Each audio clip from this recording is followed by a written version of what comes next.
साथियों नमस्कार। मैं राम प्रताप सिंह कुशवाहा, पर्यावरणविद।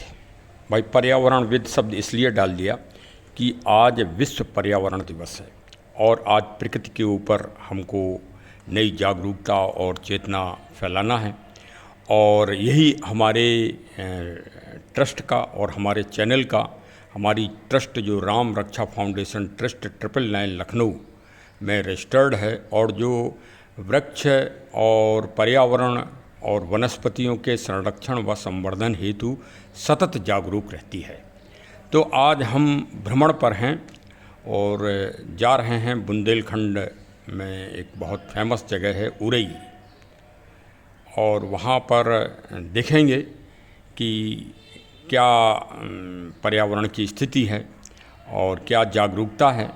और आज हम एक ऐसे नवयुवक से आपको मिलाएंगे जो सिंगापुर से उन्होंने MBA किया और उच्च मार्क्स प्राप्त किए, उच्च शैक्षणिक योग्यता प्राप्त की, और फिर वो दक्षिण अफ्रीका में रहे करीब 12-13 साल, और वहाँ पर उन्होंने बहुत अच्छा ऑब्जर्वेशन किया प्रकृति का, नेचर का, पर्यावरण का। तो आज हम उनसे प्रश्न करेंगे, क्योंकि पर्यावरण दिवस है, तो हमारे यूथ को, जब तक हमारा यूथ जागरूक नहीं होगा तब तक दुनिया का कोई भी कार्य सफल नहीं हो सकता। क्योंकि अगर जैसे कोई 60 वर्ष के सीनियर सिटीजन हैं, किसी कार्य की उन्होंने शुरुआत की, तो वो एक शुरुआत होगी, धीरे धीरे वो एक समापन पे आएगी और तब तक समय पूरा हो जाएगा उन महानुभाव का। लेकिन अगर यूथ अगर जागरूक हो गया, बच्चे हैं तो वो उसके महत्व को नहीं समझेंगे, लेकिन अगर यूथ जागरूक हो गया तो वास्तव में जिस देश का यूथ जागरूक हुआ वहीं परिवर्तन हुए हैं।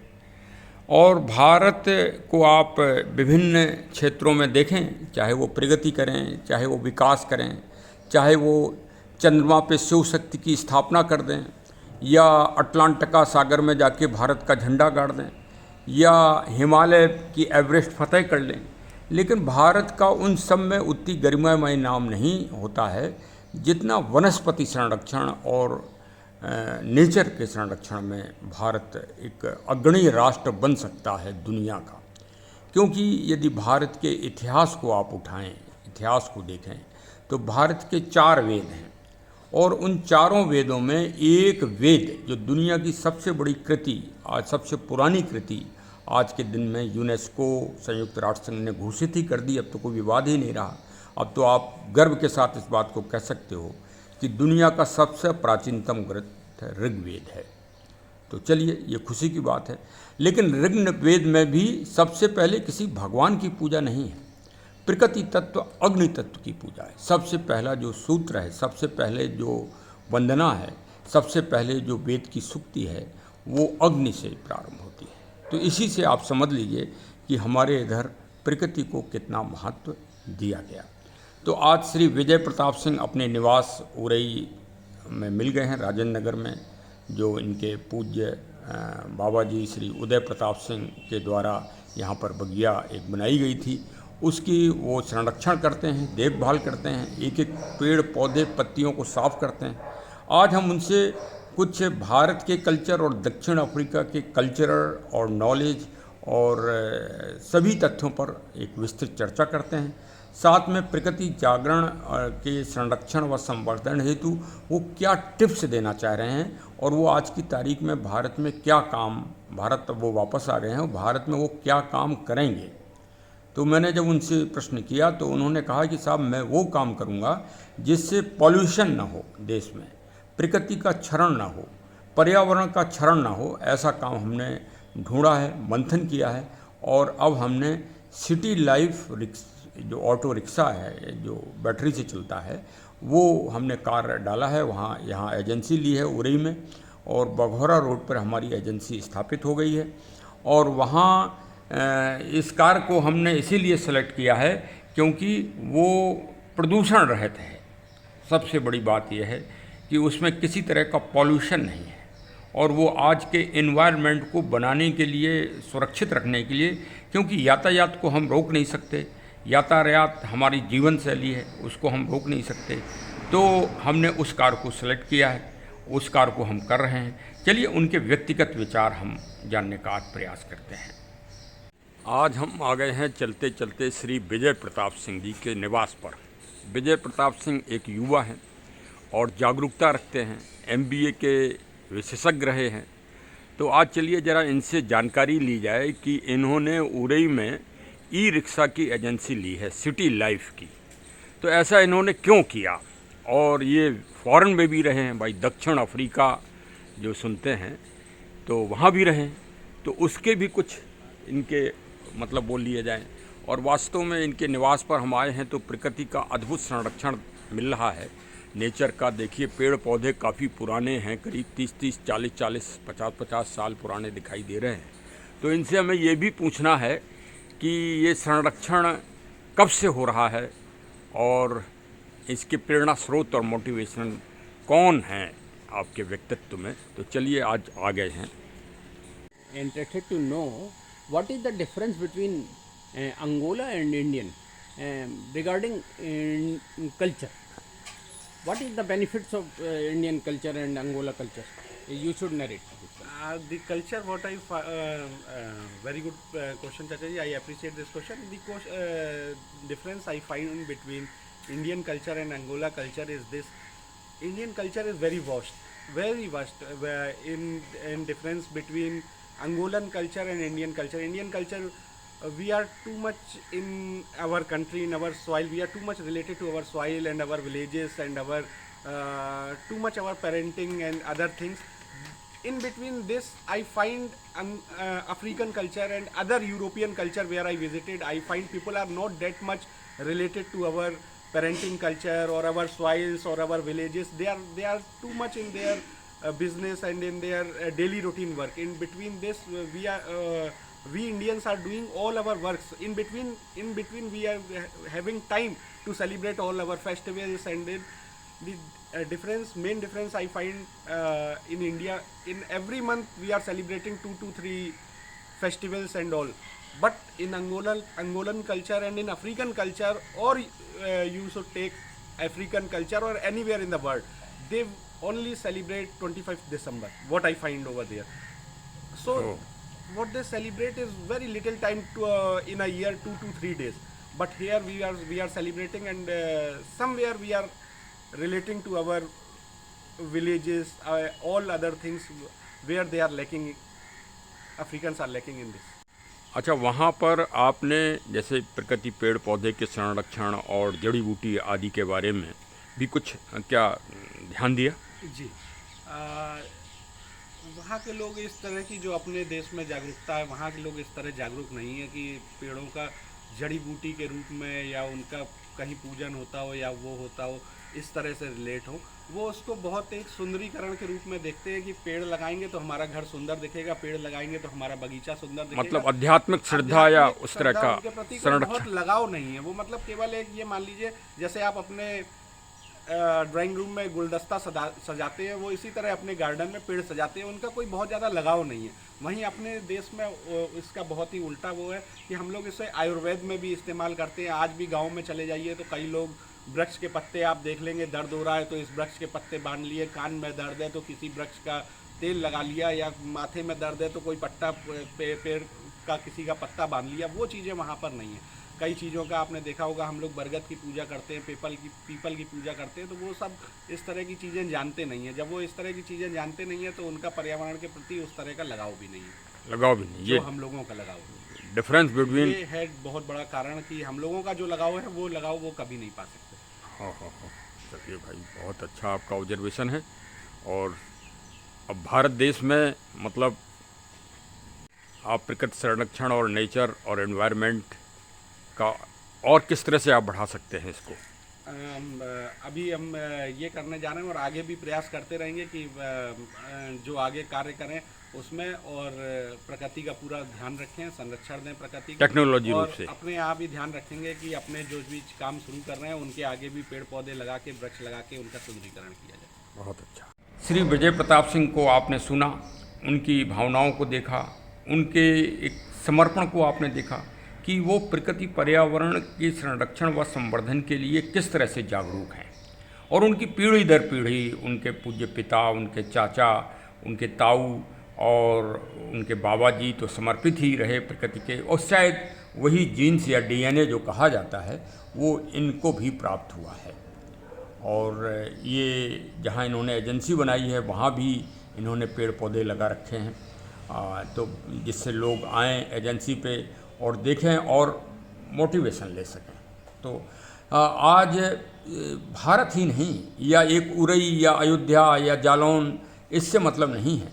आज पूरे दुनिया की आबादी 8 अरब हो गई है। 8 अरब लोगों को इस कार्य को आज करना पड़ेगा, ये आवश्यकता हो गई है भविष्य के लिए।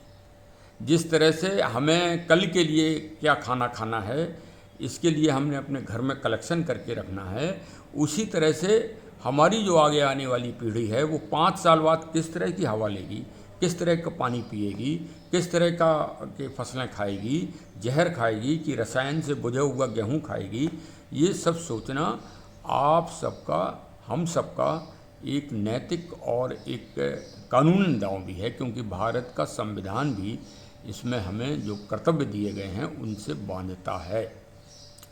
तो चलिए भाई, हमारी समझ से वृक्षों की पूजा, जो एक विजय प्रताप ने बताया कि वृक्षों की पूजा का जो एक संस्कार है, मतलब भारतीयों का तो संस्कार ही है, संस्कार में शामिल है, ये हमारी समझ से दुनिया में आपको कहीं नहीं मिलेगा। और इस संस्कार को देखिए, ऐसा नहीं है यूनेस्को और वर्ल्ड हेल्थ ऑर्गेनाइजेशन और जितने भी संयुक्त राष्ट्र संघ एक ने विशेष पर्यावरण कार्यक्रम बनाए हैं पूरी दुनिया के लिए, लेकिन क्या उन कार्यक्रमों का कोई भी व्यक्ति, आज आप उनसे पूछ लीजिए कि किसी ने इस भीषण गर्मी में क्या 1 बाल्टी पानी किसी वृक्ष के ऊपर डाला? अगर उसने डाला भी होगा तो उसने वेतन का भुगतान लिया होगा, उसने टीए का खर्चा लिया होगा उन महानुभाव ने, और दिन भर का वो वेतन पाते होंगे सरकार की तरफ से, तब उसने वो कार्य किया होगा। और अगर कोई मंत्री जी, राजा साहब और संतरी जी, मुख्यमंत्री जी, प्रधानमंत्री जी ने अगर पेड़ लगाया होगा तो वो भी राजकीय खर्चे पर लगाया होगा, व्यक्तिगत खर्चे पर नहीं लगाया होगा। लेकिन भारत का हर व्यक्ति जो भारतीय है मूल रूप से, वो सुबह से उठ के सबसे पहले सूर्य जी को जल देता है, वो भी एक वैज्ञानिक प्रक्रिया है। फिर वो पेड़ पौधों को जल देता है, पेड़ पौधे सिंचित करता है, और जिन पौधों पे कोई पानी नहीं डालता वो उन पौधों पे भी पानी डालता है। क्या कभी उसने दुनिया के किसी समाज से इस बात के लिए मांग की कि हमारा पारिश्रमिक हमें श्रम दो, हमने ये सेवा की है तो इस पैसे का हमें भुगतान कराओ? आप सोचिए तो, एक भारतीयों की जरा सोच सोचिए। और कब से? सतयुग काल से वो पानी डाल रहे हैं पेड़ पौधों को। तो भाई इससे भी बड़ा परिवर्तन, पर्यावरण का संरक्षण और कोई समाज कर सकता है? दुनिया क्या कोई देश कर रहा है? मैं तो ये कह रहा हूँ कि संयुक्त राष्ट्र संघ को इन महान भारतीयों के मनोबल को बढ़ाने के लिए, इनके आत्मसम्मान को बढ़ाने के लिए, इनको एक साधुवाद और धन्यवाद का संदेश अपने स्तर से, अपनी महान संस्था के माध्यम से इन भारतीयों को देना चाहिए, जिससे अन्य देश के लोग भी जागरूक हो सकें, इनकी प्रशंसा हो सकें। जबकि देश में अब उल्टा हो रहा है, कुछ विचारधारा के लोग इन जो ये योद्धा हैं प्रकृति और पर्यावरण के, इनका अपमान करते हैं, इनको आडंबरी कहते हैं, इनको कूप मंडूप कहते हैं, और इनको कहते हैं कि बताइए ये पेड़ों को पूज रहे हैं। अरे भाई, पेड़ों को वो पूज रहे हैं कि पेड़ों को आज संयुक्त राष्ट्र संघ पूजने की और संरक्षण करने की दुनिया में निहोरे कर रहा है।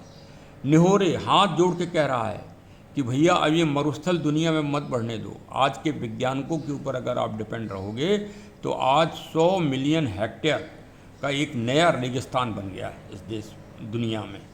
दुनिया अब कोई बड़ी नहीं रही।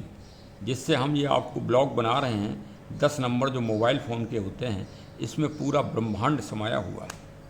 आप चंद्रमा को भी देख सकते हो, आप मंगल ग्रह को भी देख सकते हो, आप पूरी दुनिया को देख सकते हो। तो आज की तारीख में भाई विश्व पर्यावरण दिवस पर सबको हार्दिक शुभकामनाएं। इस भीषण गर्मी में खुद पानी पीजिए, शीतल रहिए, ठंडे रहिए, ठंडी चीज़ों का खान पान करिए, स्वस्थ रहिए और साथ में पेड़ पौधे और जीव जंतुओं की रक्षा करिए। जीव जंतुओं की जब रक्षा करोगे तब वृक्षों की रक्षा होगी, और जब वृक्ष रहेंगे भगवान शिव के रूप में, तब आपका जीवन अच्छी तरह से चलेगा। वरना दिल्ली वासियों की तरह आप भी सांस नहीं ले पाओगे और दमे के मरीज हो जाओगे, तथा कोरोना ऐसी महाबीमारी आएगी जिसमें आपको ऑक्सीजन के लिए तरसना पड़ेगा। ऑक्सीजन लेते लेते लेते लेते ही दम टूट जाती है गई लोगों की कोरोना में। मैंने 1 किलोमीटर तक चिताओं को जलते हुए देखा। मैंने आधा किलोमीटर में दफन होते लोगों को देखा। क्योंकि मैं पुलिस विभाग में था, इसलिए मुझे ये कार्य भी कभी कभी सरकारी रूप से करना पड़े कि भाई इनका अंतिम क्रिया भी करवा दो, तो वो कार्य भी करवाना पड़ा। लेकिन परोपकारता से बढ़ के कोई चीज़ इस दुनिया में नहीं है। शायद यही कारण रहा कि कोरोना ऐसे पीरियड में भी जो सैन्यकर्मी थे, जो पुलिसकर्मी थे, जो मेडिकल कर्मी थे, वो उनका जीवन सुरक्षित रहा उसी परोपकारता के गुण के कारण। हाँ, तो चलिए साहब, अब पर्यावरण दिवस की जय जयकार हो चारों तरफ से। और वास्तव में आपको विजय प्रताप जी का साक्षात्कार कैसा लगा, कितने आप प्रभावित हुए, इसको आप टिप्पणी से बताइए। और ये तो एक चरे वेती ये हमारे चैनल का एक अभियान है, ये चलता ही रहता है। आप भी इस अभियान से जुड़िए। कुछ नहीं करिए तो एक पौधा तो आप लगा नहीं पाओगे आज, क्योंकि गर्मी बहुत है, और हम भी सलाह नहीं देंगे कि इस गर्मी में आप पसीना बहाओ। लेकिन हमारे चैनल की बटन आप दबा सकते हो, उसमें कोई कष्ट नहीं होगा, और नोटिफिकेशन आपके पास तुरंत पहुंच जाएंगे, जिससे आपका मन कल के दिन पेड़ पौधे और प्रकृति संरक्षण के प्रति जागरूक होगा। तो आप जुड़ जाइए। बहुत बहुत धन्यवाद। Thank you, thank you, thank you.